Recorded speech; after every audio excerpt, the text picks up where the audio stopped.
मैं क्षमा चाहता हूँ पिताश्री, किंतु आपके पुत्र चंद्र ने मेरी माँ को ठेस पहुँचाई, उन्हें कष्ट दिया। ये मैं कैसे स्वीकार करूँ पिताश्री, कैसे स्वीकार करूँ? आप ही बताइए। जो एक पुत्र को लगा उसने किया। मुझे क्षमा करे पिताश्री, मुझे क्षमा करे।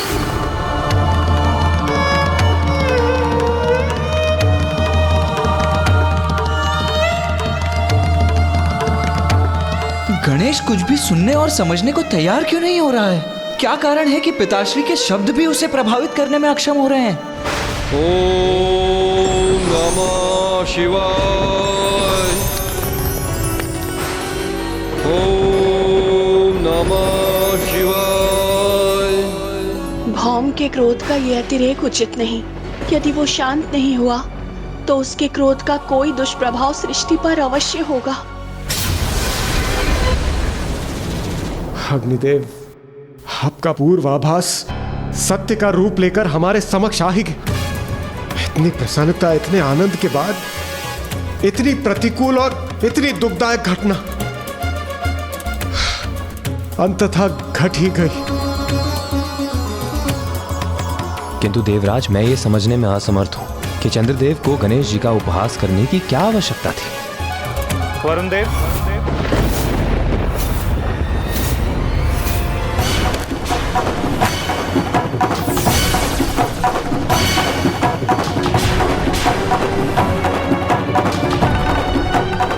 ये तो मैं भी समझ नहीं पा रहा कि इतनी बड़ी भूल के लिए मैं प्रेरित कैसे हुआ। आपके इस मनोहर रूप पर जिसकी भी दृष्टि पड़ेगी चंद्रदेव, वो कलंकित हो जाएगा, कलंकित हो जाएगा।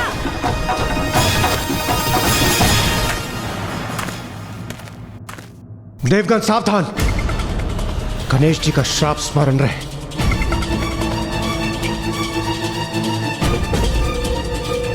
चंद्रदेव, आप और यहां? तो मैं क्या करूं इंद्रदेव, आप ही बताएं, ये कैसी विडंबना है।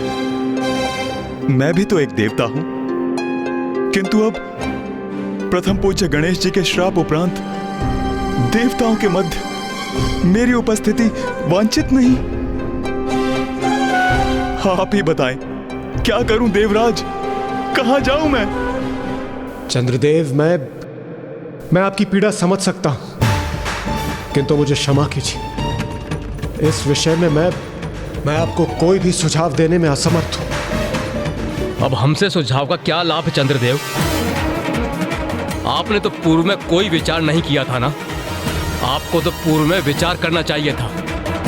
प्रथम पूज्य गणेश जी का, पार्वती नंदन गणेश जी का, विघ्नहर्ता गणेश जी के उपहास के पूर्व कितना अनुचित व्यवहार था आपका चंद्रदेव। भला कोई बालकों के भोजन का उपहास करता है? चंद्रदेव, हम सभी देवता विवश हैं। हम यहाँ आपकी उपस्थिति स्वीकार नहीं कर सकते, क्योंकि आप पर दृष्टि पड़ने से हम सब कलंकित हो जाएंगे। आपकी भूल के कारण हम पुनः संकट में पड़ जाएं। ये उचित नहीं। देवताओं, मैं आपकी चिंता समझता हूं। पूर्व में भी मेरे कारण पर्याप्त अहित हुआ है, किंतु मेरा विश्वास करें, अब किसी का भी मेरे कारण अहित हो, मुझे कदापि स्वीकार नहीं।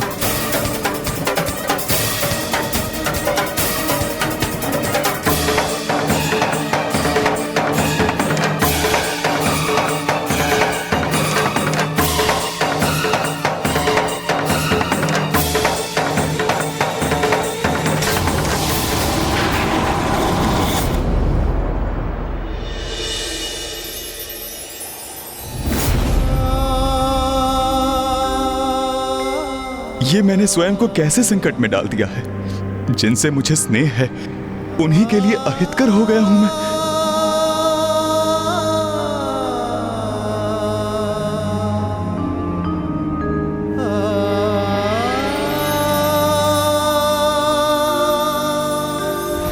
स्वामी,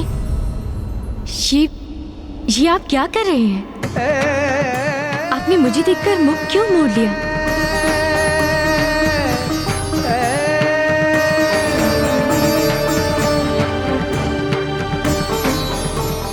स्वामी। नहीं रोहिणी, वहीं रुक जाइए। मेरे निकट आने की भूल न करें। मैं आपसे विदा लेने आया हूं, मुझे वहीं से विदा कीजिए।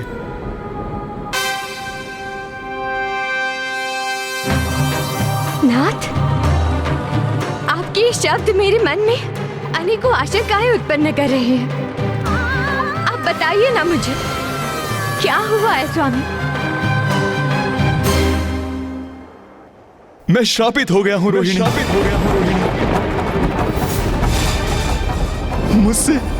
मुझसे बहुत बड़ी भूल हो गई, जिसके परिणाम स्वरूप गणेश जी ने मुझे श्राप दिया है। आपके इस मनोहर रूप पर जिसकी भी दृष्टि पड़ेगी चंद्रदेव, वो कलंकित हो जाएगा, कलंकित हो जाएगा, कलंकित हो जाएगा।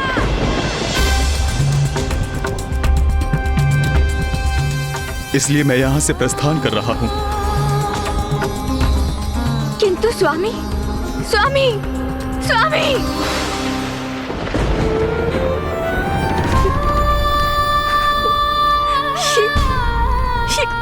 कैसा अनर्थ हो गया।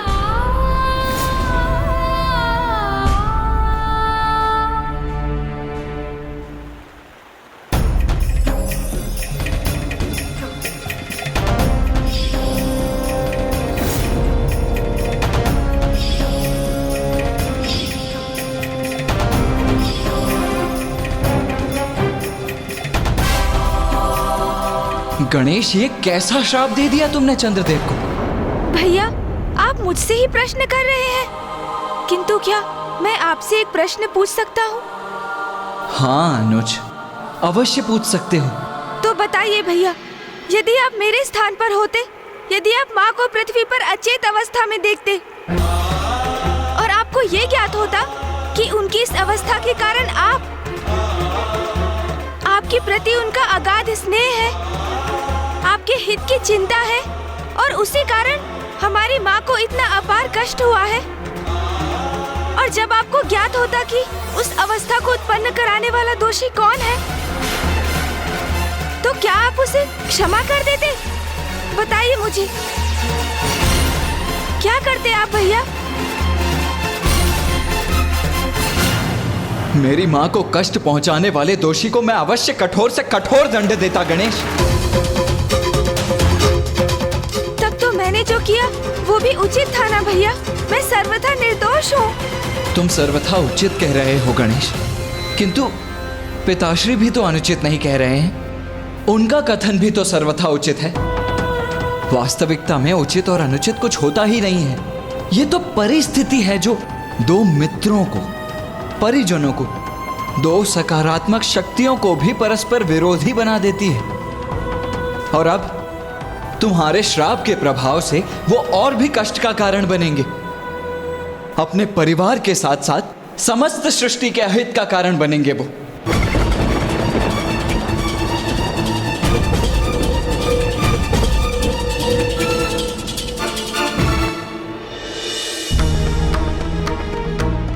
ये क्या हो गया?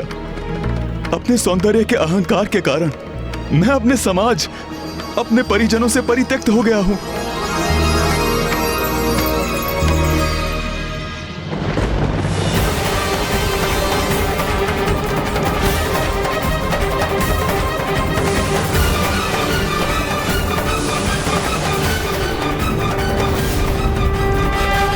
आपके इस मनोहर रूप पर जिसकी भी दृष्टि पड़ेगी चंद्रदेव, वो कलंकित हो जाएगा, कलंकित हो जाएगा, कलंकित हो जाएगा। ये पुष्प मेरे कारण मुरझा गए।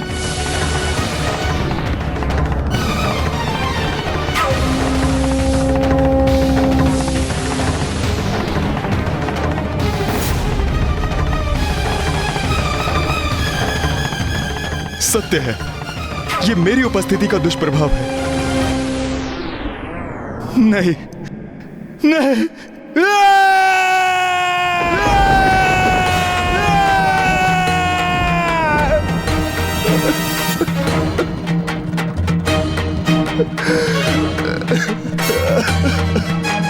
जो कुछ भी मेरे समक्ष है वे सब मेरे कारण ही कलंकित हो रहे हैं।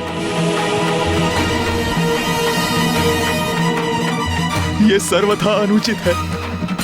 इतना बड़ा कलंक मैं स्वयं पर नहीं ले सकता, नहीं ले सकता मैं। अब तो मैं किसी को भी अपना मुख नहीं दिखा सकता। क्यों किया मैंने ऐसा? प्रथम पूज्य विघ्नहर्ता श्री गणेश के साथ ऐसा अनुचित आचरण क्यों किया मैंने? अब अपने इस दोषपूर्ण आचरण के कारण मैं सभी के लिए अदर्शनीय, वर्णहीन और अत्यंत मलिन हो गया हूं।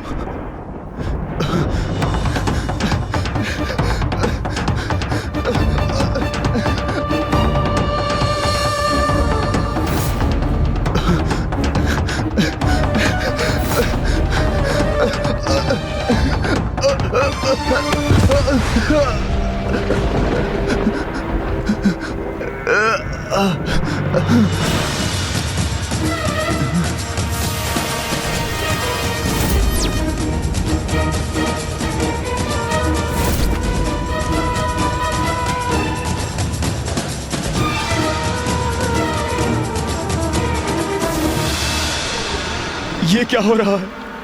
ये कैसी काली मचा रही है? नहीं, अब मैं किसी को अपना मुख नहीं दिखाऊंगा और ना ही किसी के कलंकित होने का कारण बनूंगा।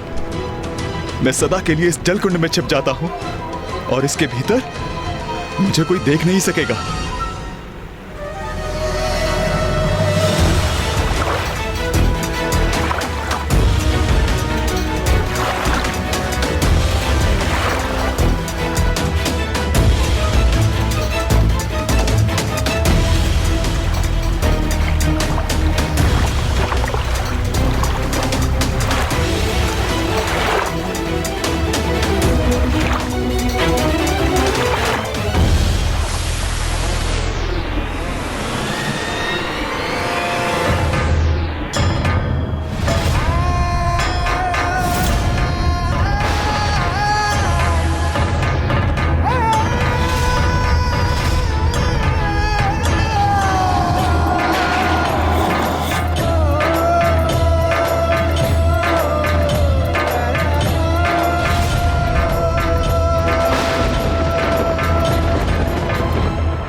समझ में आया तुम्हें? क्या किया तुमने?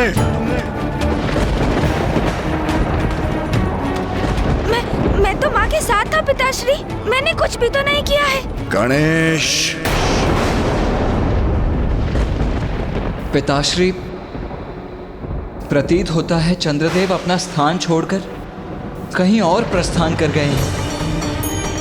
ये तो सर्वथा उचित है, अति उत्तम है भैया। पिताश्री, अब चंद्रदेव के आपके शीश पर उपस्थित ना रहने से, उनकी कांति खो देने से हम बिना कलंकित हुए आपके दर्शन करने के लिए मुक्त हैं। हमारी समस्या का समाधान तो स्वतः ही हो गया। हमारा परिवार अब पुनः कुशल है। ये गणेश को क्या हुआ? सदा अन्य सभी की चिंता करने वाला मेरा पुत्र अचानक कितना कठोर कैसे हो गया? पुत्र, जो तुम कर चुके हो उसके प्रभाव के बारे में एक बार गहनता से मंथन करो। जाओ पुत्र।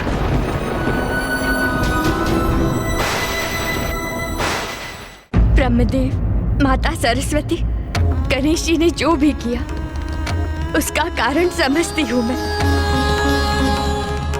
मेरे स्वामी चंद्रदेव ने भूलवश माता पार्वती को कष्ट पहुंचाया, किंतु स्वामी सभी की दृष्टि से ओझल हो गए। अब तो उन्हें गए भी कई दिवस गुजर चुके हैं, किसी को भी ज्ञात नहीं है कि वो कहाँ है। देवी रोहिणी, गणेश के लिए उसके माता पिता ही सर्वोच्च हैं। तो गणेश, जो अन्यथा निष्कपट और सरल और कोमल हृदय बालक है, अपनी माता को कष्ट में देखकर उसका क्रोध जागृत होना भी स्वाभाविक है। प्रभु, मैं केवल अपने स्वामी के लिए विनती करने यहाँ प्रस्तुत नहीं हुई हूँ। तनिक विचार कीजिए, चंद्रदेव से रिक्त संपूर्ण सृष्टि असंतुलित हो जाएगी।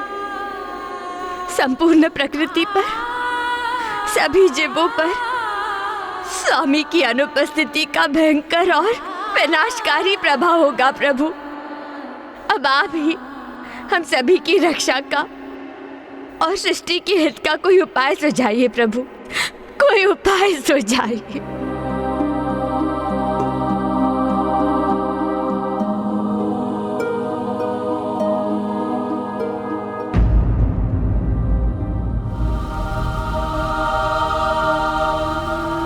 क्या मैं अपने स्वभाव के विपरीत वास्तव में हठ पर अड़ गया हूँ? और ये जो मुझे बार बार क्रोध का आभास हो रहा है, इसका कारण क्या है? पिताश्री उचित कहते हैं, मैंने क्रोधावास में ही चंद्रदेव को शापित कर दिया। किंतु क्यों? क्या कारण हो सकता है इसका? ओम नमः शिवाय। ओम नमः शिवाय।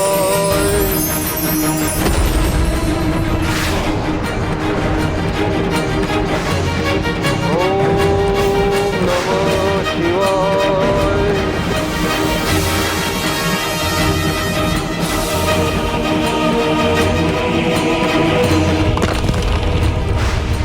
यहाँ भौम के तप के कारण उसके शरीर से उत्पन्न हुई उग्र ऊर्जा में निरंतर वृद्धि हो रही है।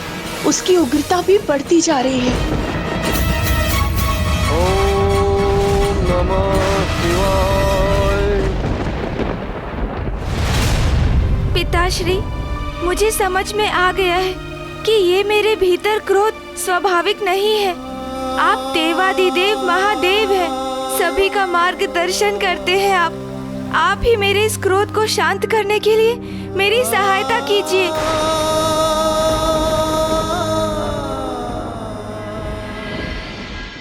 पुत्र गणेश एक अंतर्द्वंद से जूझ रहा है। पुत्र कार्तिकेय, तुम जाओ, उससे संवाद करो, उसे उचित मार्ग दिखाओ, उसे समझाओ कि चंद्र की उपस्थिति के बिना ब्रह्मांड को क्या क्षति पहुंचेगी। जाओ पुत्र। जो आज्ञा पिताश्री।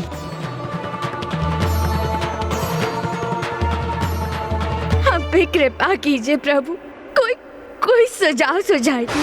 देवी रोहिणी, ये संकट गणेश के चंद्रदेव को शाप देने के कारण उत्पन्न हुआ है। और यदि कोई ये संकट हर सकता है तो वो गणेश ही है। कल ही कृष्ण पक्ष की चतुर्थी है। आप व्रत कर गणेश की पूजा करें। गणेश को प्रसन्न करने का एकमात्र यही उपाय है।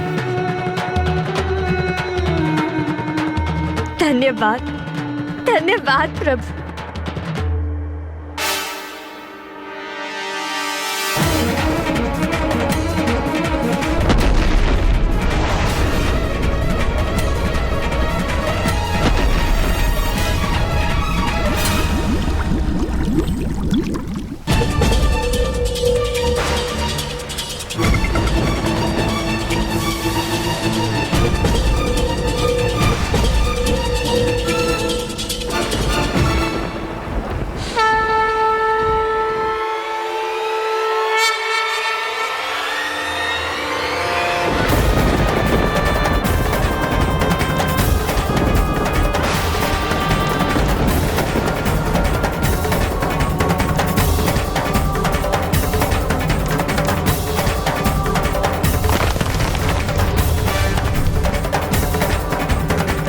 देखा अनुज गणेश, चंद्रदेव की अनुपस्थिति के कारण ही संपूर्ण सृष्टि में ऐसी भयंकर उष्मता उत्पन्न हुई है। हमें इसका कोई ना कोई निदान तो ढूंढना ही होगा ना अनुज। आओ अनुज गणेश, मेरे साथ पिताश्री के निकट चलो। अब इस परिस्थिति से हमें मुक्त कराने का कोई उचित सुझाव देकर वही हमारा मार्गदर्शन कर सकते हैं अनुज। हाँ भैया, मैं पिताश्री की शरण में जाऊंगा। चंद्रदेव को ढूंढने के लिए मेरा मार्गदर्शन करने का अनुरोध करूंगा।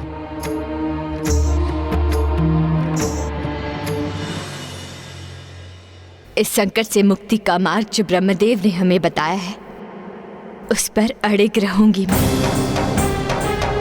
अपार श्रद्धा और भक्ति से श्री गणेश जी की पूजा करूंगी मैं।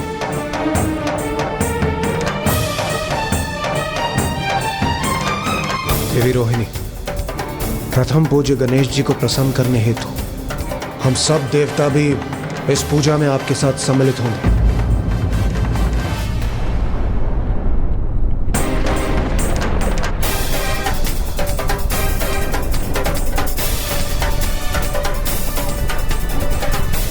संकट तो बढ़ता ही जा रहा है देवराज इंद्र। पृथ्वी की उष्णता तो बढ़ती ही जा रही है।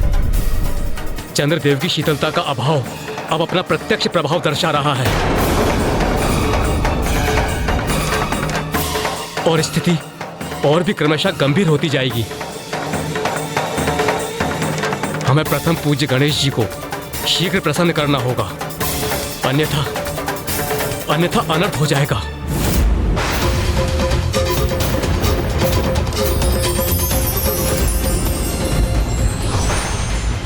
भक्ति की शक्ति से हम किसी भी समस्या का समाधान पा सकते हैं। बस आवश्यकता है पूर्ण समर्पण की। संकट तो बढ़ता ही जा रहा है देवराज इंद्र। पृथ्वी की उष्णता तो बढ़ती ही जा रही है। चंद्रदेव की शीतलता का अभाव अब अपना प्रत्यक्ष प्रभाव दर्शा रहा है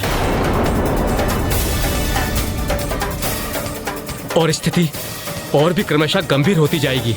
देवगण स्मरण रहे, ब्रह्मदेव के दिए सुझाव अनुसार हम सब यहाँ प्रथम पूज्य गणेश जी को प्रसन्न करने हेतु उपस्थित हुए हैं। इसलिए परिस्थिति कितनी भी विकट क्यों न हो, हमें अपनी पूरी श्रद्धा के साथ प्रथम पूज्य गणेश जी की पूजा में ही लीन रहना होगा और किसी भी कारणवश अपनी एकाग्रता को कदापि भंग नहीं होने देना है।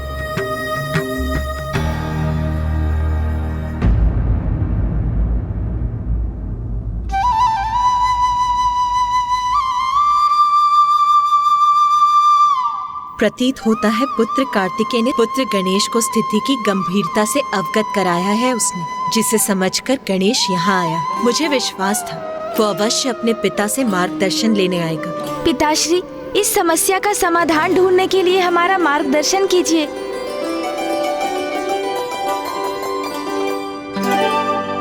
पुत्र, इस बात का संतोष है कि तुमने स्थिति की गंभीरता को स्वीकार किया।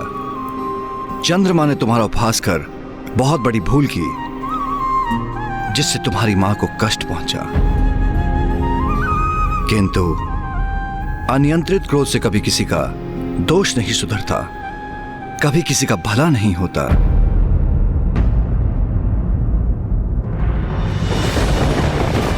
ओम नमः शिवाय।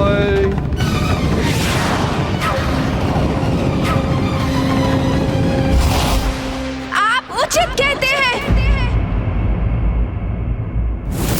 चंद्रदेव के कारण बहुत कष्ट हुआ है मेरी माँ को।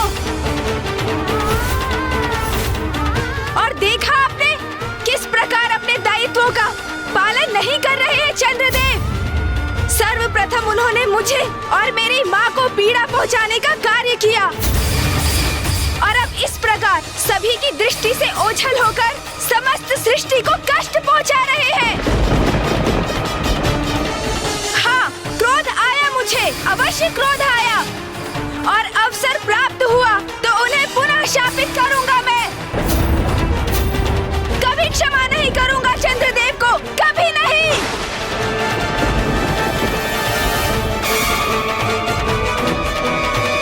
गणेश पुत्र रुको, रुको पुत्र।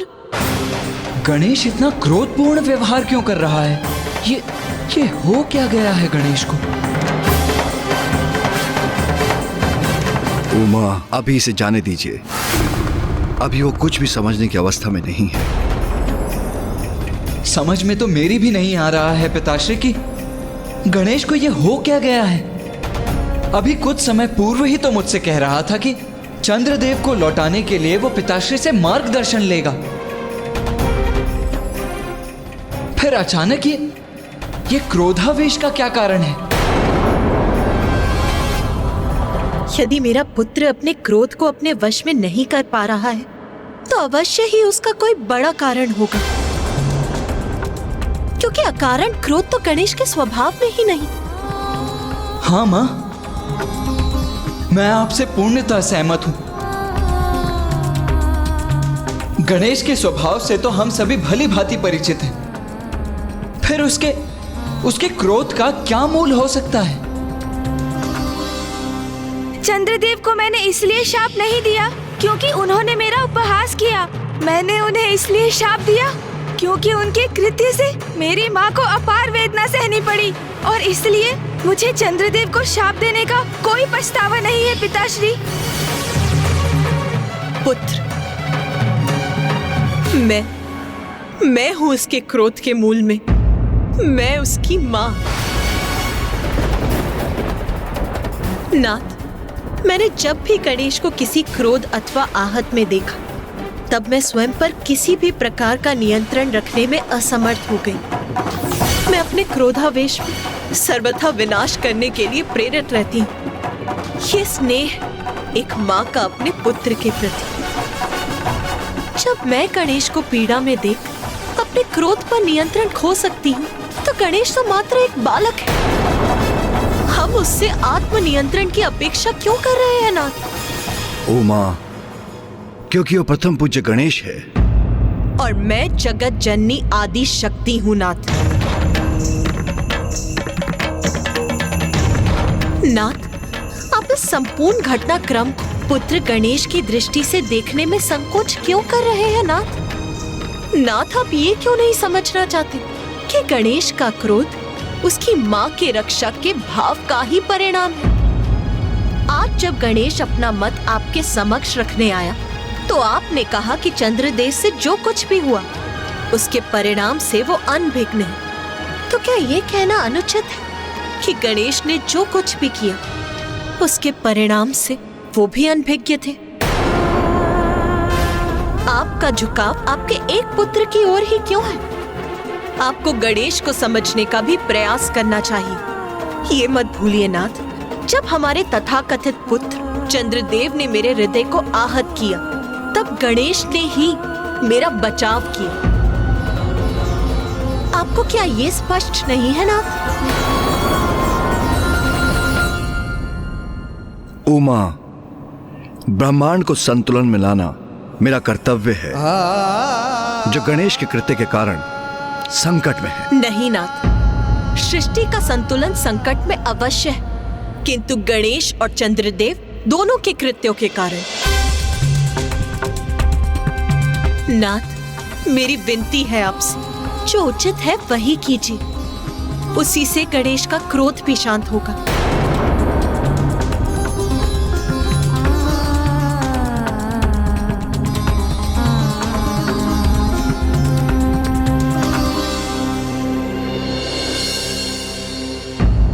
देवी रोहिणी, इंद्रदेव, ब्रह्मदेव ने हमें चंद्रदेव और इस सृष्टि की रक्षा हेतु एक अंतिम उपाय के रूप में इस पूजा का सुझाव दिया है, किंतु ये सुझाव देते समय उनके मन में भी संशय था कि क्या किसी भी तरह प्रथम पूज्य गणेश जी का क्रोध शांत होगा?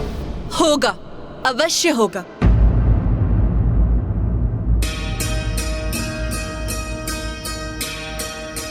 क्यों नहीं होगा? क्या कारण है कि आप इसमें इतना संदेह व्यक्त कर रहे हैं सूर्यदेव? मुझे इसमें तनिक भी संदेह नहीं कि इस पूजा से गणेश का क्रोध शांत होगा। और महादेव, पुत्र कार्तिकेय और स्वयं मैं भी इस पूजा को सफल बनाने हेतु इसमें भाग लेंगे, और फिर हम सभी एकजुट होकर प्रथम पूज्य की पूजा कर उन्हें प्रसन्न करेंगे। उमा का सुझाव कि जो उचित है वही मुझे करना चाहिए, वो मैंने स्वीकार किया, और उचित यह है कि हमें गणेश को उसका श्राप लौटाने के लिए विवश करने के स्थान पर उसे शांत करने का प्रयास करना चाहिए, क्योंकि अपनी दृष्टिकोण में उसने जो किया अपनी मां के लिए किया और जो उचित है।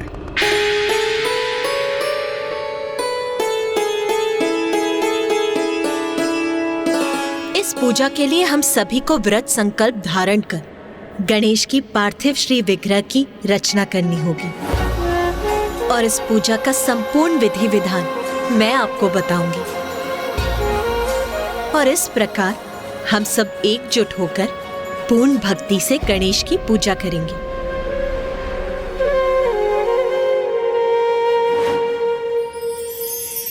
मैं चंद्रदेव की अर्धांगिनी रोहिणी कृष्ण पक्ष के चतुर्थी के दिवस इस व्रत का संकल्प लेती हूँ।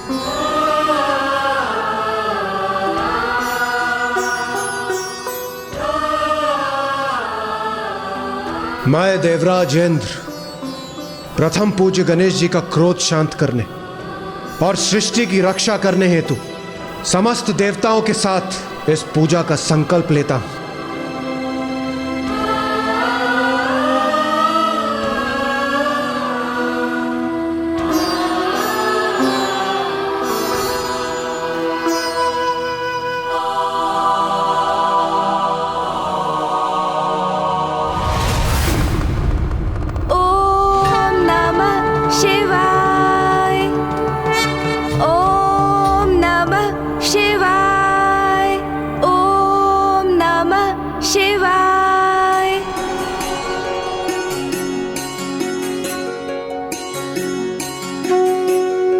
पृथ्वी तो अब उष्णता की ऐसी पराकाष्ठा की ओर जा रही है कि ये मिट्टी भी अब तपने लगी है। जय गणेश देवा, माता जाकी पार्वती, पिता महादेव। सभी देवगण कितनी निष्ठा और समर्पण से इस पूजा के लिए प्रस्तुत है।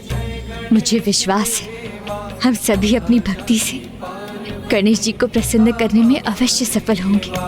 बल और बुद्धि से सिंदूरा संघारा,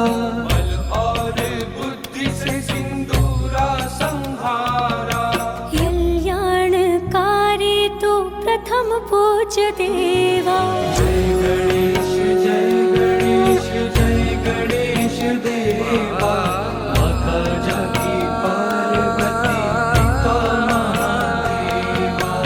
जय गणेश जय गणेश देवा। पिताश्री देखिए, गणेश का पार्थिव स्वरूप अर्थात उसकी मूर्ति की रचना हो गई है। अब तो मात्र उसके नेत्र ही गणने शेष हैं। मेरे पुत्र के नेत्र मैं स्वयं गढ़ूंगी। एक माँ जो अपने पुत्र के नेत्रों में अपने लिए अपार प्रेम देखती है, वो भला उन नेत्रों को कैसे भूल सकती? उसकी छवि तो एक माँ के हृदय में सदैव के लिए अंकित हो जाती है।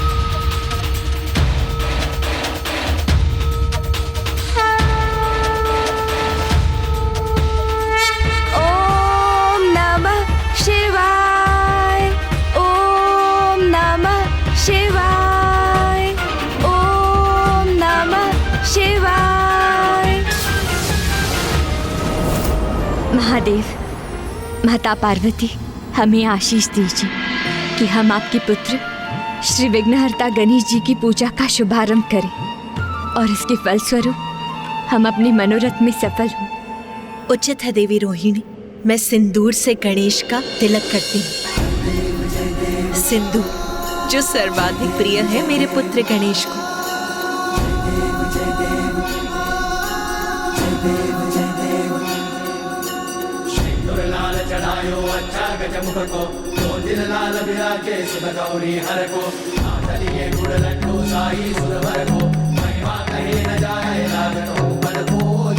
ओम गणपतये नमः। ओम गणपतये नमः। ओम नमः शिवाय। देवी रोहिणी, अब ये लाल पुष्प गणेश को समर्पित कीजिए। उसी से गणेश की प्राण प्रतिष्ठा भी होगी।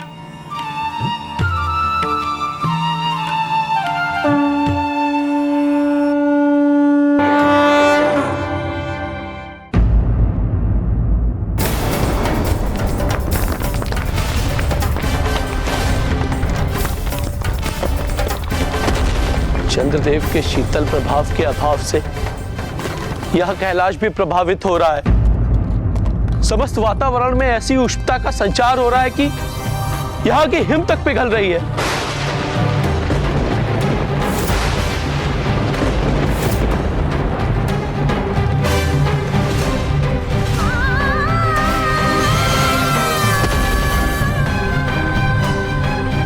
नंदिनी, ये क्या हो रहा है? अरे इतना ताल तो तलवत में विनाश होता है ना। हाँ तो उत्तला जी,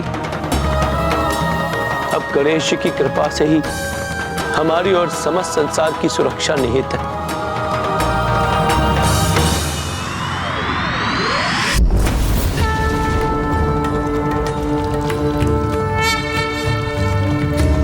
ओम गणपतये नमः। ओम गणपतये नमः।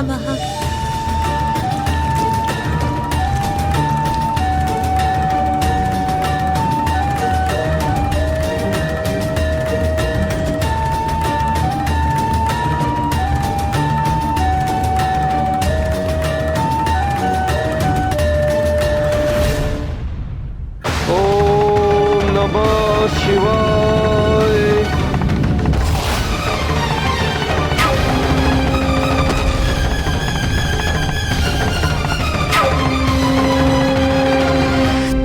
गणेश ने तो अब तक हमारी पुकार सुनी ही नहीं।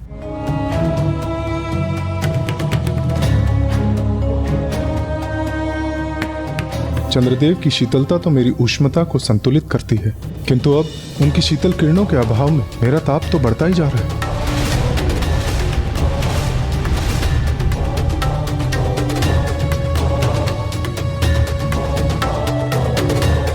ओम गणपते नमः। ओम गणपते नमः।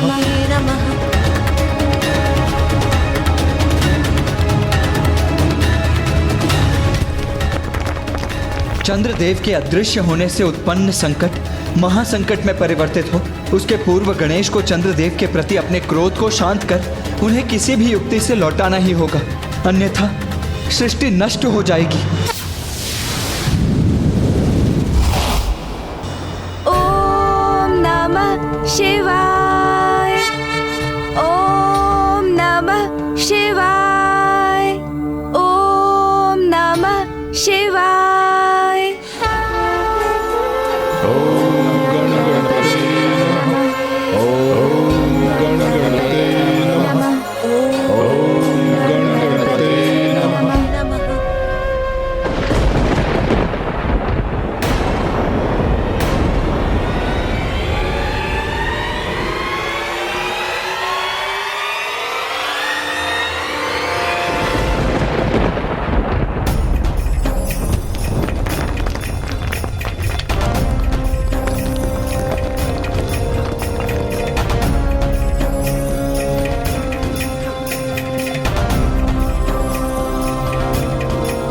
गणेश जी ने तो हमें अभी भी दर्शन नहीं दी, तो क्या सूर्यदेव का संशय उचित था? कहीं गणेश जी का क्रोध हमारी इस पूजा से भी शांत ना हुआ तो? ओम नमः शिवाय। ओम नमः शिवाय। ओम नमः शिवाय। ओम नमः शिवाय।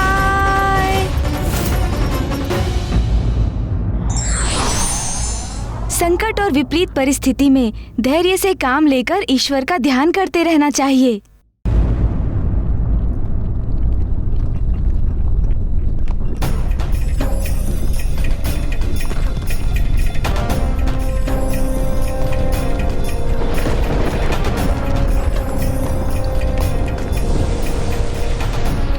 की अनुपस्थिति अर्थात सृष्टि का असंतुलित होकर पूर्ण रूप से विनाश। अब केवल गणेश जी ही हमें इस संकट से उभार सकते हैं। ओम गं गणपतये नमः।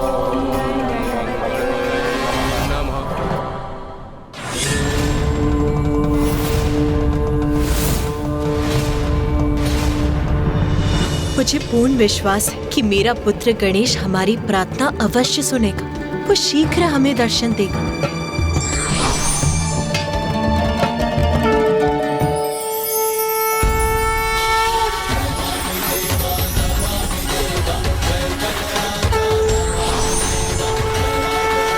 प्रणाम महागणपति। कल्याण भव।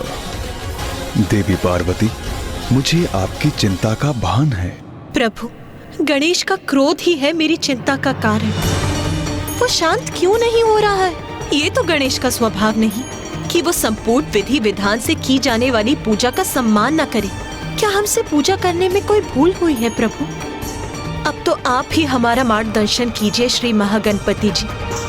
आप सभी से पूजा में कोई भूल चूक नहीं हुई है देवी पार्वती, महादेव।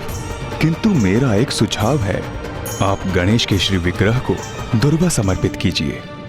दुर्वा? दुर्वा क्यों श्री महागणपति जी? उचित समय आने पर आप सभी को इसका भी ज्ञान हो जाएगा कि दुर्वा गणेश को इतनी प्यारी क्यों है।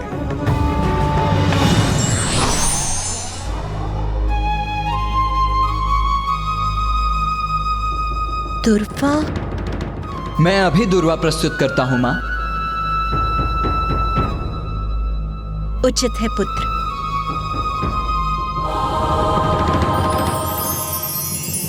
ओम नमः शिवाय। ओम नमः शिवाय। ओम नमः शिवाय।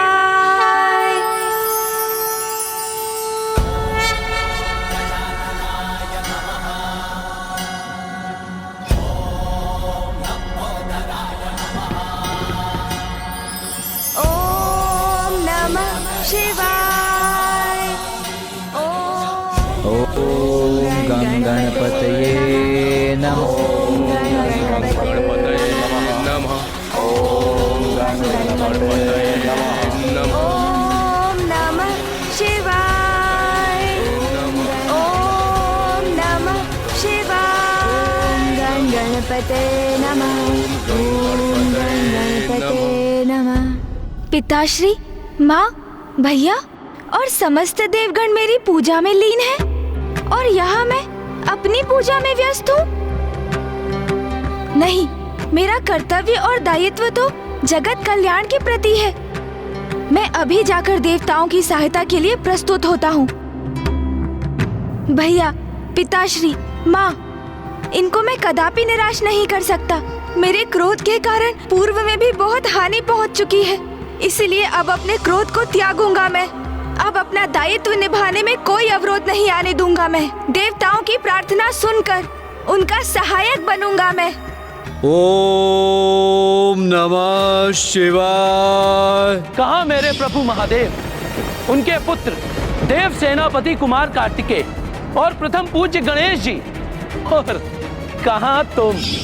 ओम नमः शिवाय। ओम नमः शिवाय।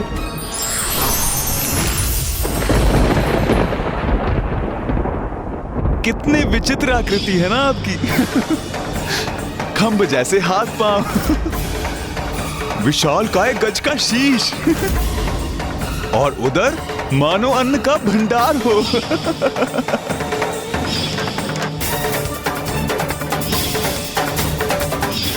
देवताओं का क्या है? वो तो मात्र चंद्रदेव को शाप मुक्त कराने का अनुरोध करेंगे मुझसे, क्योंकि वो भी देवता हैं। किंतु यदि चंद्रदेव ने उनमें से किसी की भी पत्नी अथवा माता को अपमानित किया होता, तो क्या वो उन्हें क्षमा कर देते? नहीं, कदापि नहीं। तो मैं उन्हें क्यों क्षमा करूं? क्यों क्षमा करूं मैं उन्हें? अरे, मैंने पूजा मध्य में ही छोड़ दी।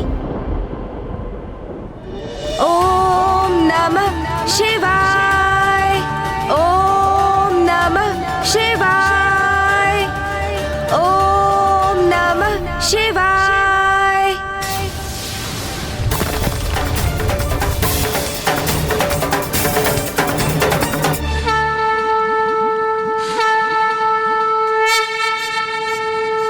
उमा, जो उचित है वो मैं करूं, इसकी प्रेरणा आपने ही मुझे दी थी।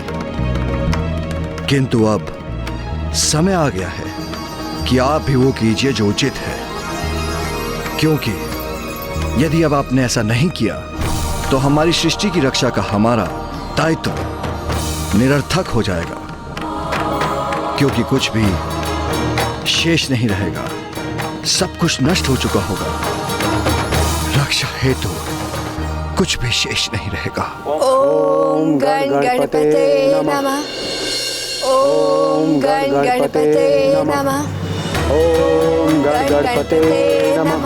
ओम गण गणपते नमः। ओम गण गणपते नमः। ओम नमः शिवाय। ओम नमः शिवाय। ओम नमः शिवाय।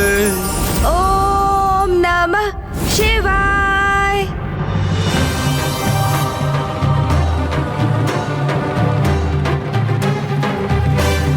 प्रणाम माता।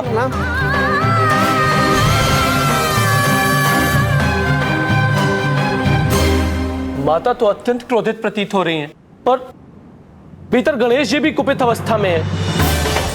पुतला जी, अब वे दोनों एक दूसरे के समक्ष होंगे तो ज्ञात नहीं इसका क्या परिणाम होगा। ओम नमः शिवाय।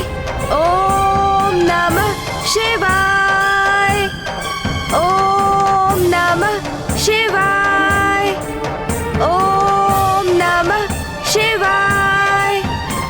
पुत्र गणेश। माँ, माँ,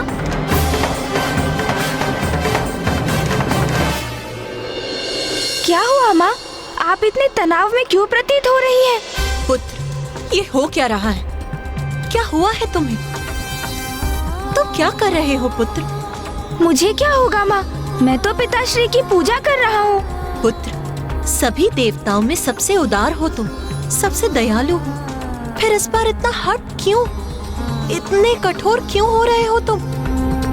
चंद्रदेव को उचित सीख दे चुके हो तुम, ऐसी सीख जो उन सभी को सदैव स्मरण रहेगी, जो बालकों के भोजन पर व्यंग करते हैं, बालकों को भोजन के प्रति रुचि पर कुदृष्टि डालने के लिए प्रेरित हो। फिर भी अपने क्रोध पर क्यों टिके हो तुम? माँ, चंद्रदेव को दंडित करने का कारण तो आप हैं। उन्होंने आपको कष्ट देने का अपराध किया था। तो क्या ऐसा करके तुम्हें मेरे प्रति अपने स्नेह को प्रमाणित करने की आवश्यकता है पुत्र? नहीं माँ। तो फिर क्या तुम प्रतिशोध की भावना से प्रेरित हो? क्या प्रतिशोध की भावना आसुरी भावना नहीं? मैं मुझे कुछ समझ में नहीं आ रहा। मैं क्या? पुत्र, क्या तुम्हें इसका तनिक भी आभास है कि देवी रोहिणी कितने कष्ट में है? क्या तुम्हें उनकी प्रार्थना का स्वर सुनाई नहीं दे रहा पुत्र? जब तुम्हारे पिताश्री और मैं एक दूसरे से विलग हुए थे तो तुमने कितना अथक प्रयास किया था हम दोनों को एक साथ लाने के लिए। उसी प्रकार अब देवी रोहिणी चंद्रदेव से विलग हुई हैं, तो क्या तुम उनकी पीड़ा की कल्पना भी नहीं कर पा रहे हो पुत्र? क्या तुम ये भी देख पाने में असमर्थ हो कि स्वयं जगत पिता महादेव तुम्हारे पिता तुम्हारी पूजा कर रहे हैं? क्या तुम इससे भी प्रभावित नहीं हो पुत्र? नहीं माँ, मैं अत्यंत प्रभावित हूँ। किंतु क्या पुत्र? जिस माँ के लिए तुमने स्वयं चंद्रदेव को दंडित किया, वो तुम्हारी प्रार्थना कर तुम्हारी गुहार लगा रही है। ओम गणपते नमः। ओम गणपतये नमः। ओम गणपतये नमः। तब भी तुम इतने कठोर बने हुए हो, चंद्रदेव को क्षमा करने में असमर्थ हो। नहीं माँ, मैं उन्हें क्षमा करना तो चाहता हूँ, किंतु तुम्हारी क्षमाशीलता के कारण ही पुत्र तुम प्रथम पूज्य के पद पर स्थापित हुए हो। मेरा विश्वास कीजिए माँ, मैं उन्हें क्षमा करना चाहता हूँ, किंतु अकस्मात मैं पुनः आवेशित हो जाता हूँ। तुमने और तुम्हारे पिताश्री ने मुझे विकट स्थिति में डाल दिया है। तुम्हारे पक्ष में मैंने उनसे जो भी कहा उसे स्वीकार कर उन्होंने वही किया जो उचित है। तुम्हारी प्रार्थना कर रहे हैं वो पुत्र, इसीलिए अब तुम भी वही करो पुत्र जो उचित है, क्योंकि तुम्हारे कृत्य से तुम किसी का दोष नहीं सुधार रहे, अपितु हट कर रहे हो पुत्र, और तुम्हारे हट से सबको पीड़ा पहुंच रही है। संपूर्ण सृष्टि संकट में आ रही है, जो मैं कदापि होने नहीं दूंगी पुत्र। माँ, सृष्टि को तो मैं भी संकट में नहीं डालना चाहता हूँ। मैंने सभी की प्रार्थनाएं सुनी थी और मैं वहाँ प्रकट भी होने जा रहा था, किंतु फिर ज्ञात नहीं अकस्मात कैसे क्रोध का एक प्रवाह उत्पन्न हुआ मेरे भीतर।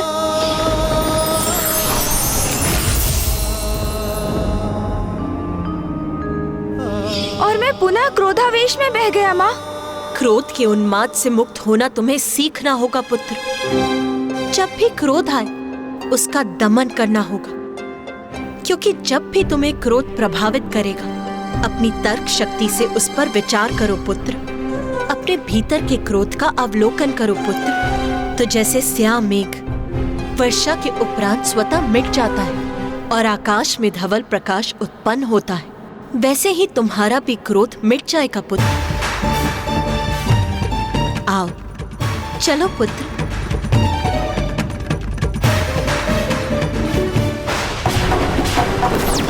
ओम नमः शिवाय, ओम नमः शिवाय।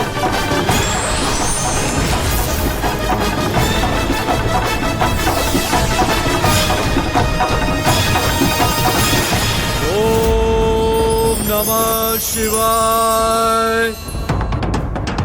क्रोध के उन्माद से मुक्त होना तुम्हें सीखना होगा पुत्र। जब भी क्रोध आए उसका दमन करना होगा। ओम गणपतये नमः, ओम गणपतये नमः, ओम गणपतये नमः, ओम गणपतये नमः। मैं पुनः क्रोधित हो रहा हूँ, किंतु इस क्रोध का कोई लाभ नहीं। वो कारण समाप्त हो चुका है, वो परिस्थिति बीत चुकी है। तो क्या अभी मेरा क्रोधित होना उचित है? इस प्रश्न का उत्तर तो स्पष्ट है, नहीं।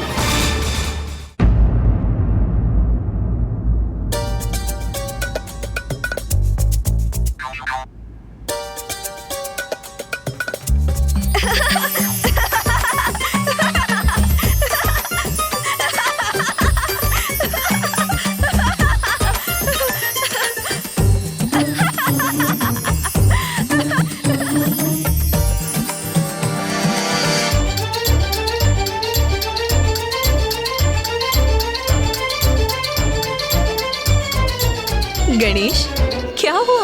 अब यहाँ खड़े हंस क्यों रहे हो? ज्ञात नहीं माँ, मुझे पुनः क्रोध का अनुभव हुआ। फिर मेरे मन में आपके शब्द कौंधे, फिर मैं शांत हो गया, किसी स्याह मेघ के समान। आओ गणेश, चलो। आओ। ओम गणपतये नमः।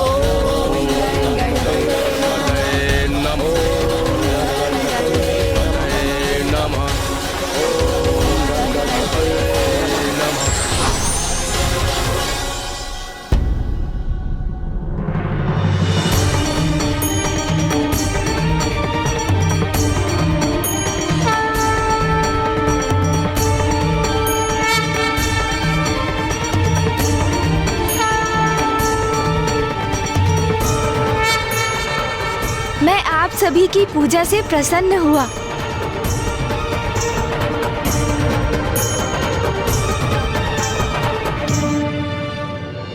प्रथम पूज्य गणेश जी, आप सभी के विघ्न हरते।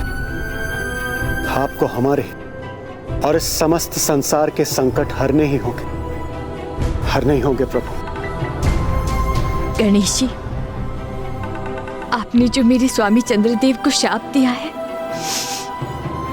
उसे निरस्त करने की कृपा कीजिए। मैं क्षमा चाहता हूँ, किंतु ऐसा करना तो मेरे लिए भी संभव नहीं।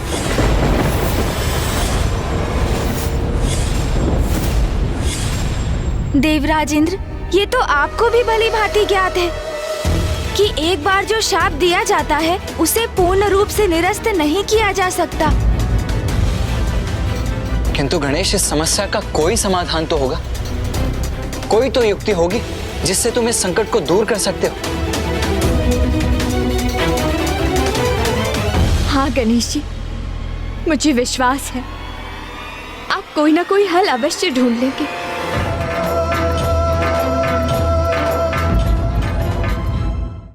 आप सर्वथा उचित कहती हैं माता। शरणागत की रक्षा करना तो भगवान का कर्तव्य है। शाप तो लौटाया नहीं जा सकता, किंतु मैं उसके प्रभाव को कम कर सकता हूँ।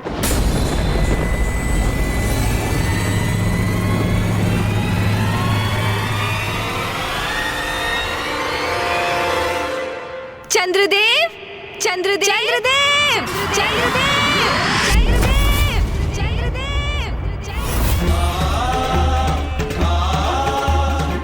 गणेश जी पुनः पुकार रहे हैं, किंतु नहीं, मैं यहीं छिपा रहूंगा।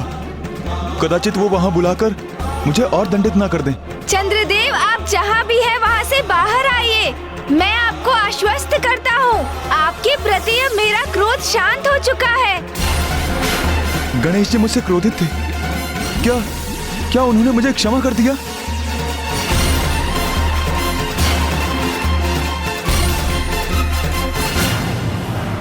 चंद्रदेव, चंद्रदेव कहाँ हैं आप? आप हमारे समक्ष प्रकट क्यों नहीं हो रहे? आप सब यहाँ एकत्रित हैं, किंतु आप अपनी दृष्टि मुझ पर ना डालें, अन्यथा आप सब कलंकित हो जाएंगे। ना डालें अपनी दृष्टि मुझ पर।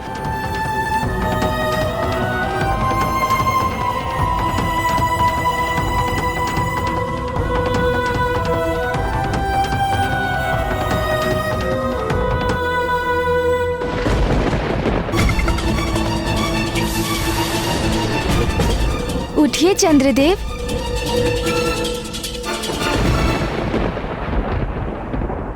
चंद्रदेव, मैं महादेव और पार्वती नंदन गणेश आपको अपने दिए गए शाप से आंशिक रूप से मुक्त करता हूँ।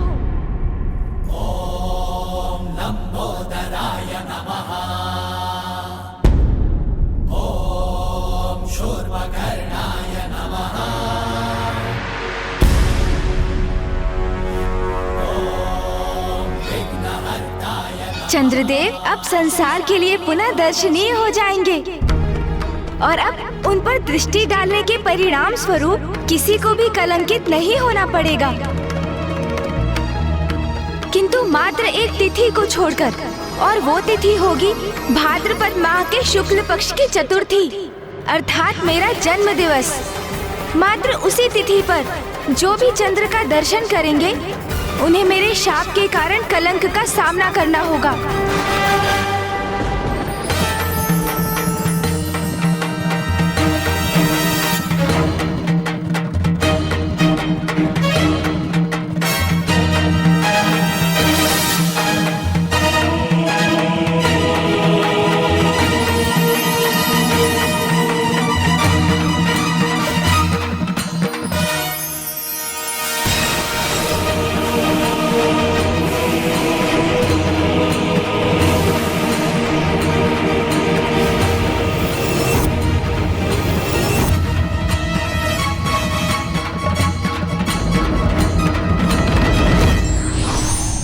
मुझे क्षमा करें प्रभु, मैं अत्यंत अहंकारी हो गया था।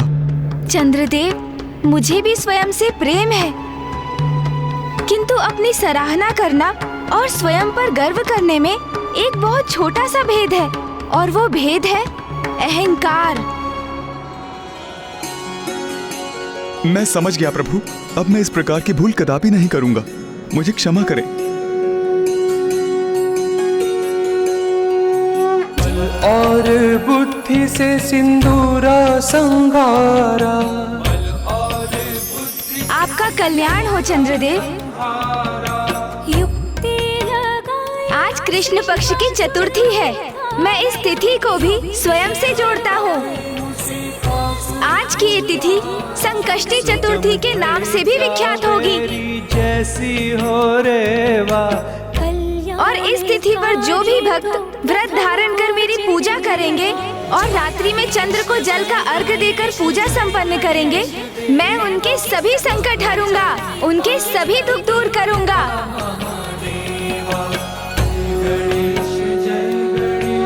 स्मरण रहे, संकष्टी चतुर्थी का ये व्रत और पूजा चंद्र के दर्शन कर उनकी आरती के उपरांत ही संपन्न होंगे।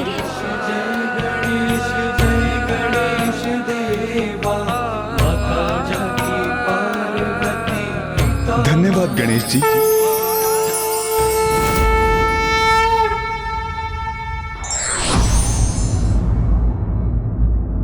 स्वाभिमान से बड़ा कुछ नहीं और क्षमा दान से बड़ा कोई दान नहीं होता है।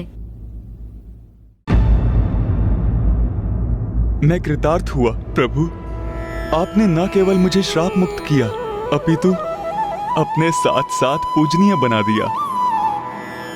आपकी जय हो प्रभु, आपकी जय हो। मैं गणेश संसार के लिए आज ये विधान करता हूँ कि मेरा जन्म दिवस भाद्रपद की शुक्ल चतुर्थी अर्थात गणेश चतुर्थी को जो भी मेरी पूजा करेगा, मैं अपनी पूजा के परिणाम स्वरूप भक्तों को वर प्रदान करूँगा। और कृष्ण पक्ष की चतुर्थी अर्थात संकष्टी चतुर्थी की पूजा के फल स्वरूप मैं उनके संकट हरूंगा। और हाँ, संकष्टी चतुर्थी की पूजा हेतु चंद्र की भी पूजा अनिवार्य होगी।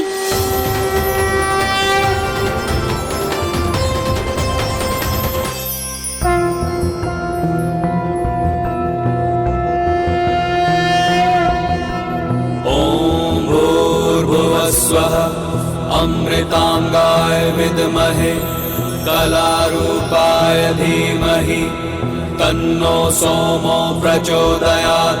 दधिशंख तुषाराम्भ क्षीरोदार्णव संभवम् नमामि शशिनं सोमं शम्भोर्मुकुटं भूषणम्। ओम श्रां श्रीं श्रौं सह चन्द्रमसे नमः।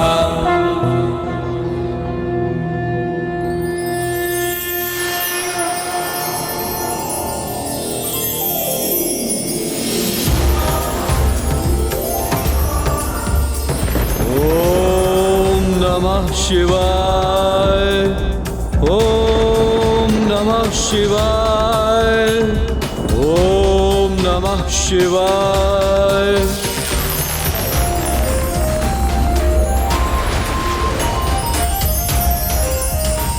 ओम नमः शिवाय।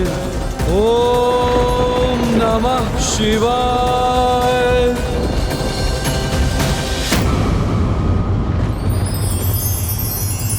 मेरी त्वचा पर ये शीतलता का अनुभव क्यों कर रहा हूं मैं?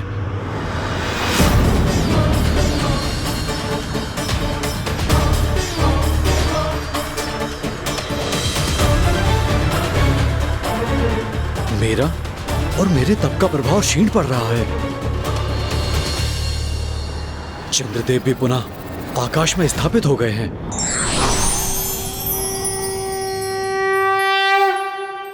पुत्र भौम, तुम्हारी तपस्या से उत्पन्न ताप के कारण मुझे अपार चिंता हो रही थी, क्योंकि उस ताप को सहना मेरे लिए भी कठिन हो रहा था। वही तो मेरे तप का उद्देश्य था माता।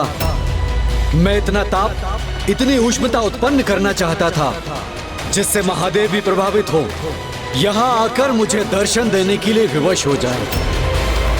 किंतु मेरा तप व्यर्थ क्यों हो गया? ताप के स्थान पर मैं शीतलता का अनुभव क्यों कर रहा हूँ? वो इसीलिए संभव हुआ पुत्र, क्योंकि प्रथम पूज्य गणेश जी ने चंद्रदेव पर कृपा कर उन्हें क्षमा कर आंशिक रूप से श्राप मुक्त कर दिया। गणेश, गणेश, गणेश गणेश गणेश, एक बार पुनः गणेश ने मेरी योजना को नष्ट कर दिया। ये गणेश मेरे मार्ग की बाधा बनता जा रहा है। मुझे शीघ्र इसका कोई उचित उपाय करना होगा। पिताश्री, मुझे क्षमा कर दीजिए। मैं अपने क्रोध को नियंत्रण करने के स्थान पर उसी के वश में आता रहा, जिसके परिणाम स्वरूप मैंने आपको भी दुख पहुंचाया। पिताश्री, अपने इस पुत्र को क्षमा कर दीजिए आप। गणेश, कभी कभी सिद्ध महात्मा भी अपने क्रोध के भाव में बह जाते हैं, किंतु मुझे बहुत प्रसन्नता है कि तुम्हारा क्रोध दूर हो चुका है और सब यथावत हो गया। अवश्य पिताश्री, इसके लिए भी आपको कोटि कोटि धन्यवाद। आपने मेरा मार्गदर्शन किया। मुझे इस क्रोधावस्था से निकालने हेतु माँ और भैया के साथ मेरी प्रार्थना की, और जिसके परिणाम स्वरूप ही मुझे इस समस्या का समाधान सूझा। पिताश्री, पुनः कोटि कोटि धन्यवाद। पिताश्री, प्रणाम। अब चाहे परिस्थिति कुछ भी हो, मैं अपने क्रोध को स्वयं पर कदापि हावी नहीं होने दूंगा। ओम नमः शिवाय, ओम नमः शिवाय, ओम नमः शिवाय, ओम नमः शिवाय, ओम नमः शिवाय, ओम नमः शिवाय, ओम नमः शिवाय।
एक साधारण शाही एक शक्तिशाली सिंह से भिड़ रहा है।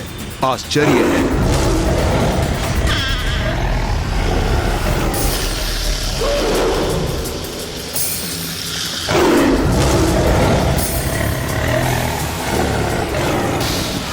देखता हूं सिंह और शाही का यह युद्ध कितने समय तक चलता है।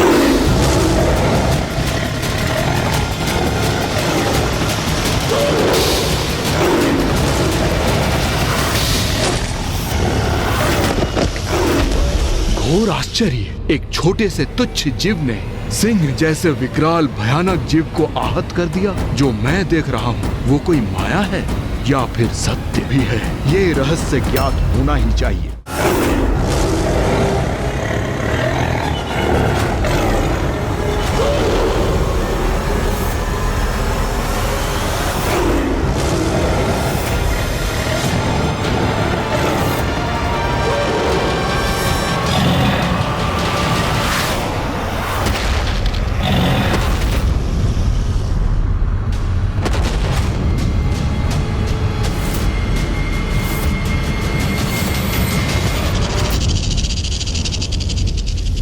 अद्भुत।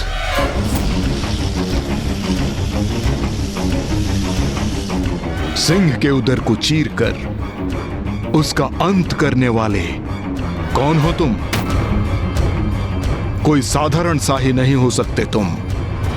अपना वास्तविक स्वरूप प्रकट करो।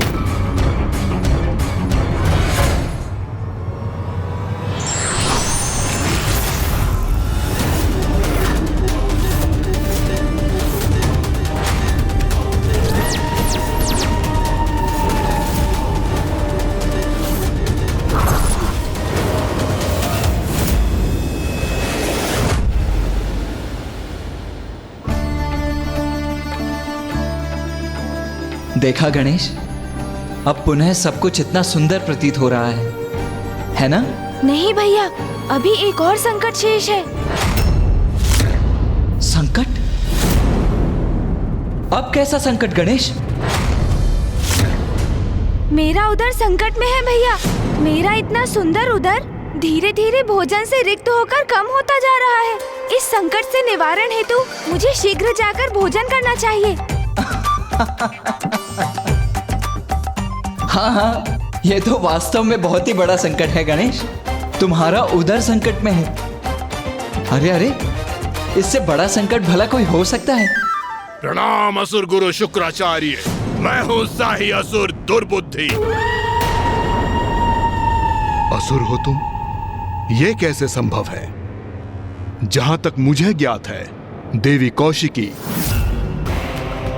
देवी काली और देवी चंडमारी ने जब शुंभ निशुंभ के साथ युद्ध किया था, तो उसके साथ सारे असुर भी मारे गए थे।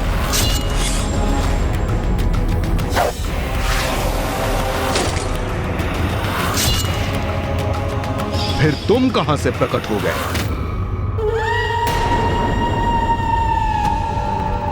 उस विनाशकारी युद्ध में सभी असुरों का वध नहीं हुआ असुर गुरु।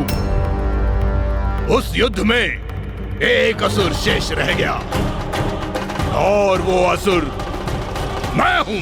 मैं हूं। प्रत्यक्ष को प्रमाण की आवश्यकता क्या है?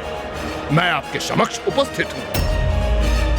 अन्य सभी असुरों का, असुर सेनापतियों का, यहां तक कि शुंभ और निशुंभ का वध किया देवी कौशिकी एवं अन्य देवियों ने, किंतु मेरे प्राण तब भी सुरक्षित रह गए।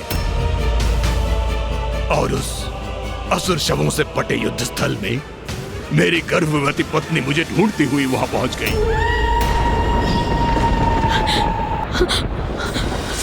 कहाँ है आप स्वामी? आप कहाँ है स्वामी? स्वामी आप कहाँ है?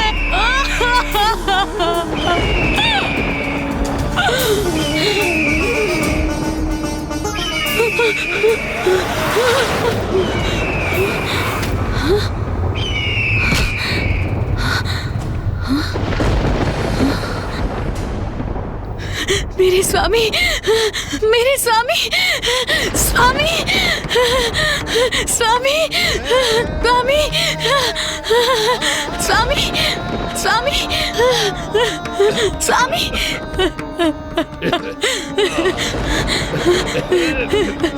मुझे क्या था, आप अवश्य ही जीवित होंगे स्वामी, और आप जीवित हैं। रोदन करने की कोई आवश्यकता नहीं। मैं जीवित हूँ, किंतु तुम इस अवस्था में यहाँ असुरों का भीषण संहार देखने के लिए, हमारी पराजय का ऐसा भयानक परिणाम देखने के लिए क्यों आई हो? असुर महानायक शुंभ ने हमें विजय का विश्वास दिलाया था, किंतु हुआ क्या? असुरों का ऐसा भीषण सर्वनाश। असुर समुदाय नष्ट हो चुका है प्रिय। मेरे सिवा कोई असुर शेष नहीं रहा। नहीं स्वामी, नहीं, अभी असुरों का समुदाय नष्ट नहीं हुआ है। आप जो जीवित हैं। किंतु मैं अकेला क्या करूंगा प्रिय? एक क्षत विक्षत आहत और एक अकेले असुर में भला कितना सामर्थ्य हो सकता है?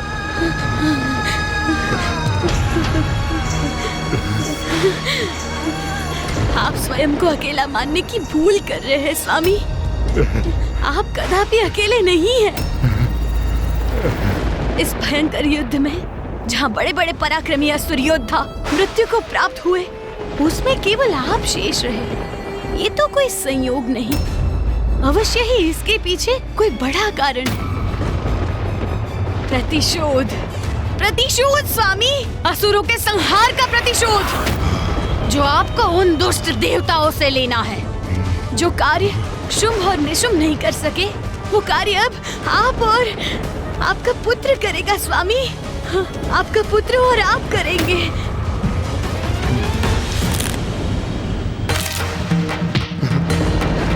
नहीं प्रिय, नहीं, नहीं। असुरों के समूल नाश के बाद भी मेरी पत्नी ने हमारे शिशु को जन्म दिया। कदाचित अब यही शिशु देवताओं के साथ युद्ध में मेरा सहायक सिद्ध होगा।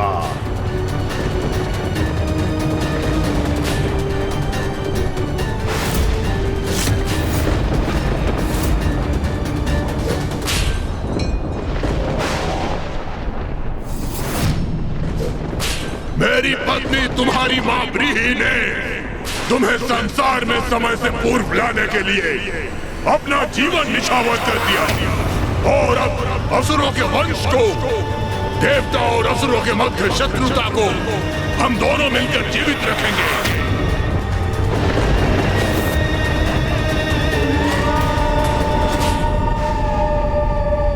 किंतु तुम तो यहाँ अकेले हो, तुम्हारा पुत्र कहाँ है? असुर गुरु, मेरी पत्नी ब्रीहि की इच्छा के अनुसार मेरा पुत्र ज्ञानहरि का विवाह एक नाग कन्या के साथ संपन्न हुआ, जो कि अब गर्भवती है। ज्ञानहरि अपने पुत्र के जन्म का प्रतीक्षा कर रहा है, जिसके उपरांत ही वो युद्ध के लिए प्रस्तुत होगा। किंतु मैं अभी और प्रतीक्षा नहीं कर सकता। मैं अभी प्रतिशोध लेने के लिए तत्पर हूं। आप असुर गुरु हैं, इसलिए आप ही मेरा मार्गदर्शन कीजिए। बताइए मैं क्या करूं? कहां चोट पहुंचाऊं? कैसे पहुंचाऊं जिससे देवताओं को सर्वाधिक आघात पहुंचे?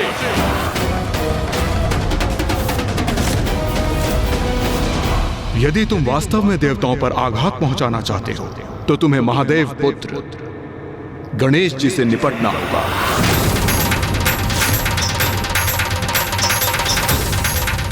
महादेव और पार्वती नंदन प्रथम पूज्य गणेश जी देवताओं की शक्ति है।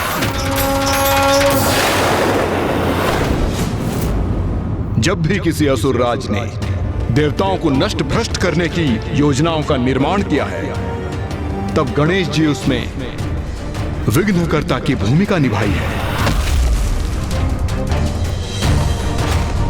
यदि किसी युक्ति से गणेश जी को क्षति पहुंची तो त्रिदेवों को और माता आदि शक्ति को क्षति पहुंचेगी और देवता किसी भी आक्रमण से अपनी रक्षा करने में असमर्थ होंगे।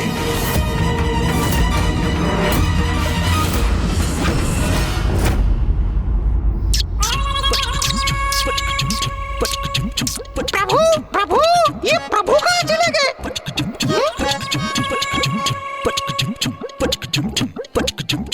ओहो प्रभु, आप यहाँ? कब से पुकार रहा हूँ मैं आपको। मैं कितना ऊब रहा हूँ प्रभु। चलिए ना बाहर, क्रीड़ा करते हैं प्रभु। ओहो, क्या हुआ मूषक जी? आप मुझे इतना शांत क्यों कर रहे हैं? देख नहीं रहे हैं मैं ध्यान में बैठा हूँ। ध्यान में? किंतु क्यों प्रभु? क्यों का क्या अर्थ है मूषक जी? अब मैं बड़ा हो चुका हूँ और स्मरण नहीं है आपको? हमने अभी अभी तो मेरा जन्मोत्सव मनाया, इसलिए अब मुझे पिताश्री का अनुसरण करने का प्रयास करना चाहिए। हाँ, उनके समान बनना चाहिए। किंतु प्रभु, मैं तो क्रीड़ा। ओहो मूषक जी, कृपा कर यहाँ से प्रस्थान कीजिए। अब से मैं ऐसे ही रहने वाला हूँ, ध्यान में लीन, पिताश्री के ही समान। अच्छा, जाइए जाइए, अब मैं बालक नहीं रहा मूषक जी, जो आपके साथ क्रीड़ा करता रहूं। अच्छा, फिर मैं जाता हूँ प्रभु।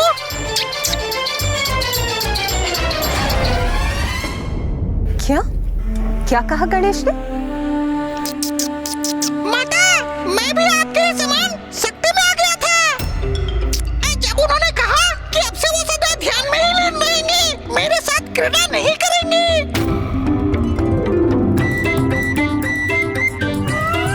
हाँ प्रभु। तभी तो मैं सोच रहा था कि आज भोर से गणेश दिखाई क्यों नहीं दिया। हाँ माता, विचार तो मैं भी कर रहा था कि आज भवन में इतनी शांति क्यों है। हाँ, और आज प्रातःकाल तो दर्शक जी ने मुझे एतबार भी तंग नहीं किया। हाँ, तभी आज भवन में कोई वस्तु नीचे गिर के छिन भिन भी नहीं हुई। नाथ, क्या हुआ है पुत्र गणेश को? ये व्यवहार तो उसके स्वभाव से इतना विपरीत है कि मुझे तो उसके स्वास्थ्य की चिंता होने लगी है। उमा, इसमें चिंता की क्या बात? अपितु यदि गणेश अपने ध्यान पर एकाग्र रहना चाहता है तो ये तो उसका बहुत ही उत्कृष्ट निर्णय है। मुझे ज्ञात है, आप तो यही कहेंगे ना, आपको आपका ध्यान इतना प्रिय जो है। किंतु मेरा पुत्र गणेश शांति से एक स्थान पर कहाँ बैठा है?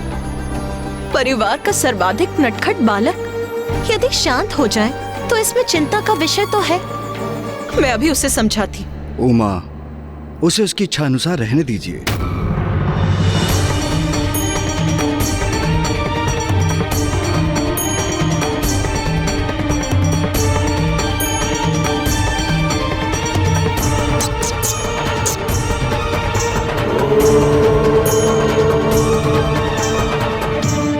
तो ये बताइए असुर गुरु, गणेश को कहाँ पाऊं और उसे कैसे क्षति पहुंचाऊं? इसका तो एक अत्यंत सरल उपाय है दुर्बुद्धि। तुम गणेश जी के भक्तों को प्रताड़ित करो तो भगवान स्वयं उनकी रक्षा के लिए प्रकट होंगे। मैं दुर्बुद्धि आपकी सुदबुद्धि से प्रभावित हुआ असुर गुरु। मैं आपके सुझावों का पालन करूंगा। गणेश जी के भक्तों को त्रस्त करूंगा, मैं वध करूंगा। और जब जब उनके भगवान गणेश जी अपने भक्तों की रक्षा के लिए प्रकट होंगे तब मैं उनका भी उचित उपाय करूंगा। गणेश जी, ओम नमः शिवाय, ओम नमः शिवाय, ओम नमः शिवाय।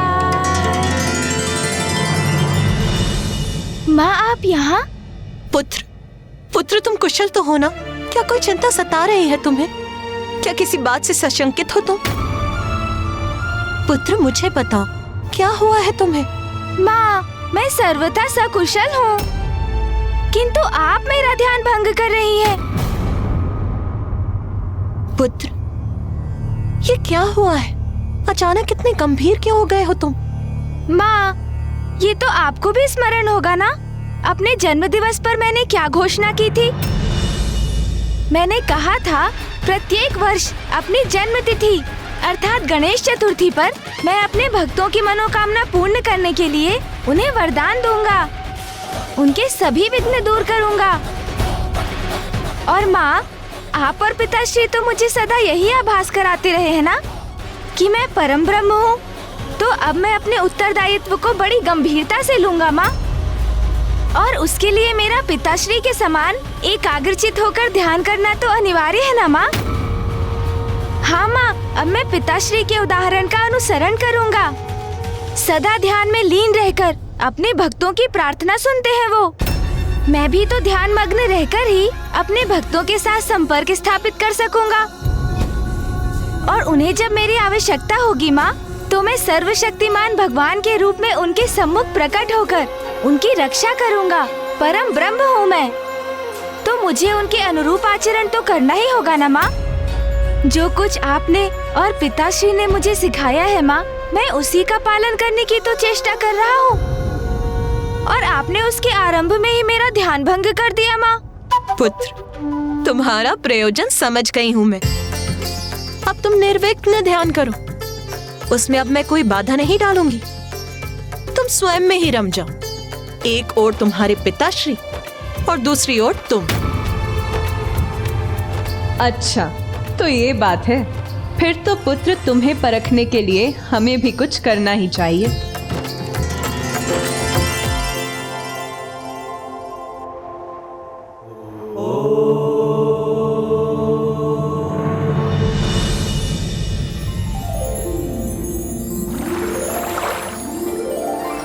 ओम गंग गणपते नमः, ओम गंग गणपते नमः, ओम गंग गणपते नमः, ओम स्वामी? गंग गणपते नमः। स्वामी, मैं पूजा के लिए स्वच्छ फल और पुष्प ले आई हूँ। मैं भी प्रभु के श्री विग्रह के लिए मिट्टी एकत्रित कर चुका हूँ देवी लता। व्रत संकल्प करने के उपरांत गणेश जी के पार्थिव श्री विग्रह की रचना कर हम पूजा प्रारंभ करेंगे। और मैं भी बड़ी उत्सुकता से गणेश जी की पूजा करने के लिए तत्पर हूँ। उन्हें समर्पित करने के लिए हमारे पास अधिक कुछ नहीं है, किंतु हमारी अटूट भक्ति हम उन पर अवश्य निछावर कर सकते हैं। अब हमें लौटकर पूजा की तैयारी शुरू करनी चाहिए। जी स्वामी।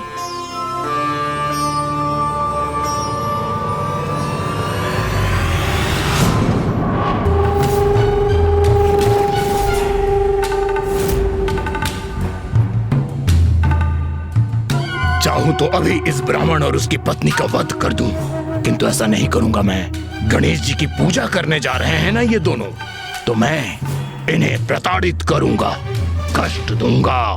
तब देखता हूं गणेश जी इनकी रक्षा है तो यहाँ प्रकट होते हैं अथवा नहीं।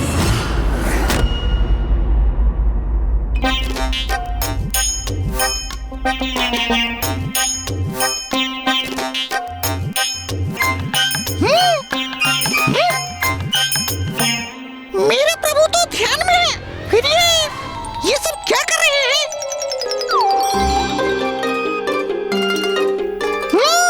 षड्यंत्र मेरे प्रभु के विरुद्ध। उमा,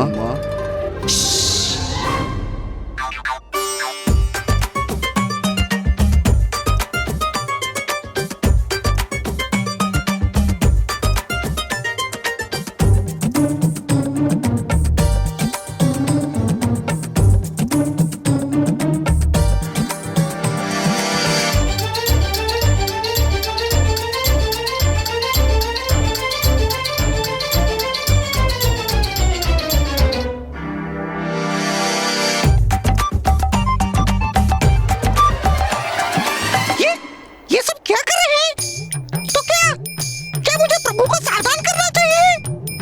ओम नमः शिवाय, ओम नमः शिवाय, ओम नमः शिवाय, ओम नमः शिवाय, ओम नमः शिवाय, ओम नमः शिवाय, ओम नमः शिवाय। ये ध्यान करते करते अचानक मुझे लड्डुओं और मिष्ठानों की सुगंध क्यों आने लगी?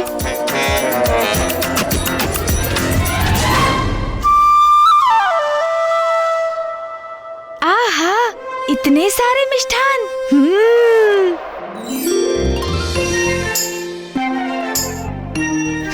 स्मरण आया, माँ ने कहा था अन्न को ना कहना अन्न का अपमान होता है।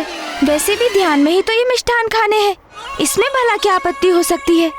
वास्तव में थोड़ी ही ना खाने हैं मुझे। अब तो उधर भी अनुमति दे रहा है। नहीं प्रभु, ये क्या कर रहे हैं आप? ये तो मात्र एक जाल है, आपका ध्यान भंग करने का। मुझे जाकर प्रभु को सूचित कर देना चाहिए।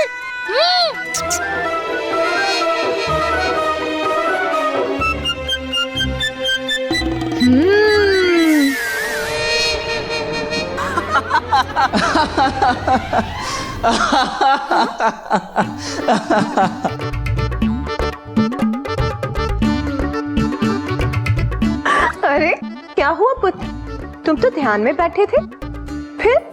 वो मैं माँ। फिर अचानक क्या हो गया?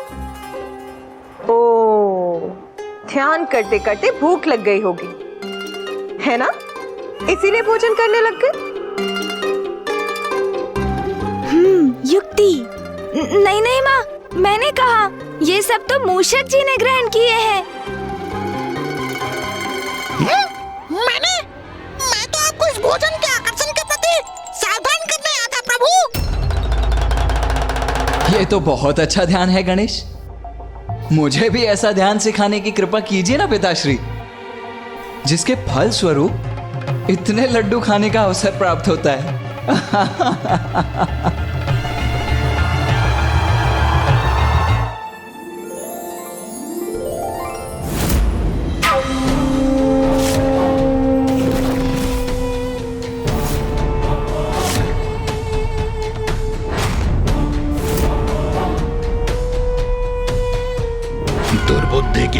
बुद्धि क्रियान्वित हो गई है। अब इन दोनों ब्राह्मण ब्राह्मणी को सताने का आनंद लूंगा मैं।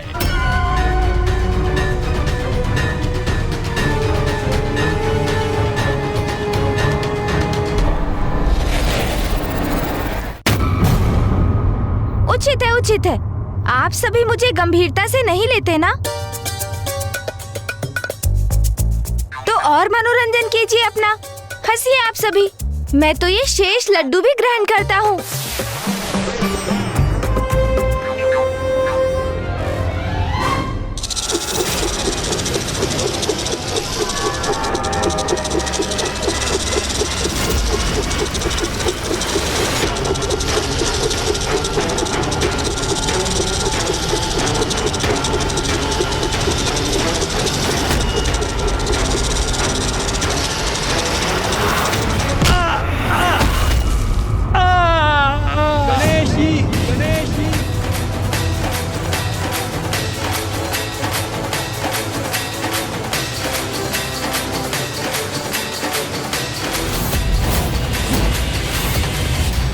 अवश्य ही किसी भक्त की सहायता की पुकार सुनी है पुत्र गणेश ने। उमा, पुत्र कार्तिकेय, अब हमें गणेश को अकेला छोड़ना होगा।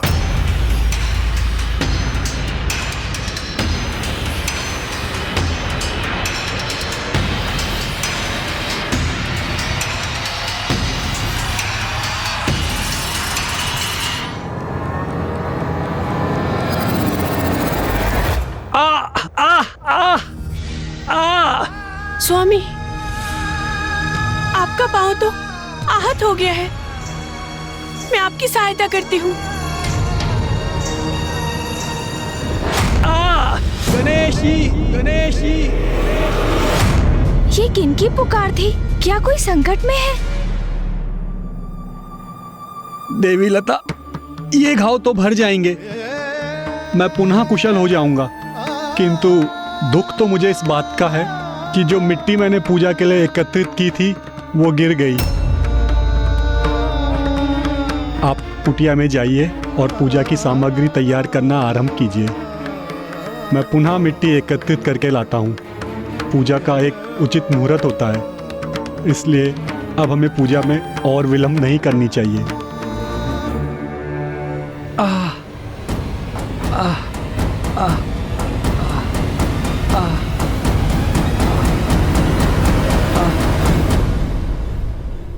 पार्वती नंदन गणेश जी की पूजा के पूर्व ये कैसा विघ्न उत्पन्न हो गया? नहीं नहीं, इस विचार को तो मुझे अपने हृदय में भी नहीं लाना चाहिए।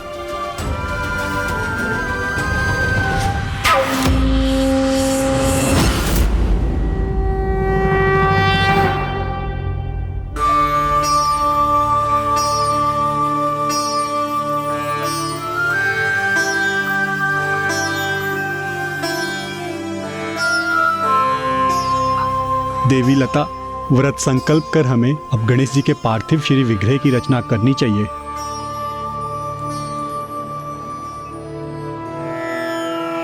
ओम गणपते नमः।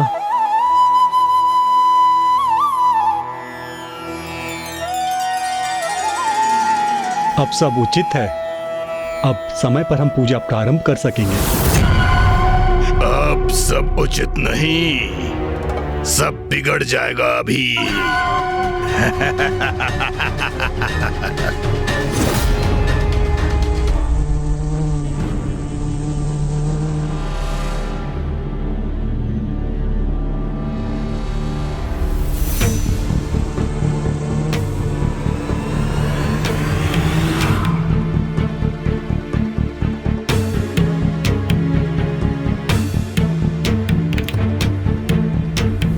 स्वामी, क्या हुआ? आपको कोई कठिनाई हो रही है? जो मिट्टी मैंने पूर्व में उठाई थी वो गीली थी। ये मिट्टी, इसमें तो पानी डालने में भी नहीं जुड़ रही है।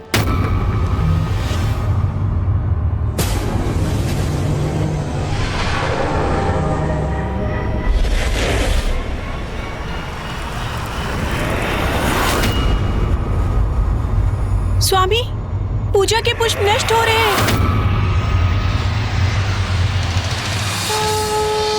पर ये कैसे हो सकता है? मैंने तो बहुत ध्यान से एक एक पुष्प को चुना था। सभी पुष्प निर्मल थे और उनमें कोई कीट नहीं था। फिर ये कैसे संभव है? ये तो विघ्न का आरंभ मात्र है। अब देखता हूँ ये कैसे संपन्न करते हैं गणेश की पूजा। ये किस प्रकार के संकट का आभास है जो मुझे सुनाई पड़ रहा है?